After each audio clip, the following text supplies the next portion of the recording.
আসসালামু আলাইকুম রহমতুল্লাহ নাহমাদুহু ওয়া নুসাল্লি আলা রাসূলিল কারীম আম্মা বাদ।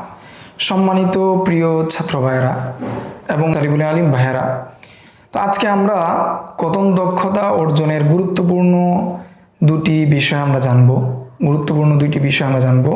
তন্মধ্যে প্রথম কথা হচ্ছে আরবি ভাষায় কথা বলার ক্ষেত্রে আমরা কোনো সময় নাহু সরফের ভুল হচ্ছে এই বিষয়টা আমরা দেখব না, ব্যাকরণগত ভুল হচ্ছে এটা আমরা চিন্তা করব না। আমাদের অনেক শিক্ষার্থীরা মনে করবে যে আমি কথা বললে ভুল হয়ে যাবে, নাহু সরফ ঠিক থাকবে না, নাহু ঠিক থাকবে না, সরফ ঠিক থাকবে না, এর চেয়ে আমার না বলাই ভালো। এটাই আমাদের মূলত সবচেয়ে বড় ভুল হয়।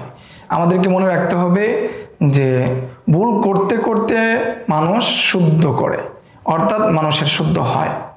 কিন্তু না বললে, যে কোনোদিন যদি আপনি নাই বলেন তাহলে শিখবেন কিভাবে?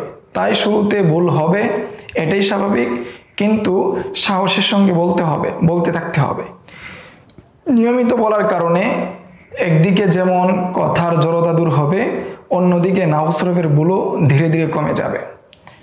অতএব ভুলের ভয়ে চুপ থাকা নয়, বরং ভুল থেকে শিক্ষা গ্রহণ করতে হবে।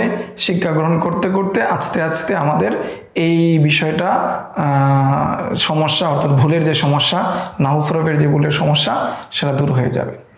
দ্বিতীয় যে বিষয়টা আমাদের লক্ষ্য রাখতে হবে তা হচ্ছে আরবি ভাষা কথা বলার ক্ষেত্রে লজ্জা, ভয়, সংকোচ এগুলো আমাদের অন্তরে রাখা যাবে না, এগুলোকে বিদায় করে দিতে হবে। যে আমাদের ছাত্র ভাইরা মনে করে যে সবসময় ভাবতে থাকে যে মানুষ কি বলবে, ভুল হয়ে যাবে, বন্ধুরা হাসবে। এই যদি চিন্তা করেন তাহলে আপনি কখনো সাবলীলভাবে কথা বলতে পারবেন না।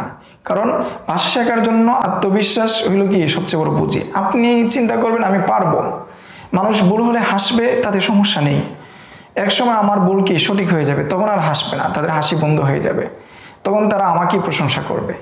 তাই ভুল হলেও আমাদেরকে বলতে হবে, কারণ আমার ভুল হবে, আস্তে আস্তে এর মাধ্যমে আমার কি হবে, শুদ্ধ হওয়ার যাত্রাটাও কি শুরু হবে।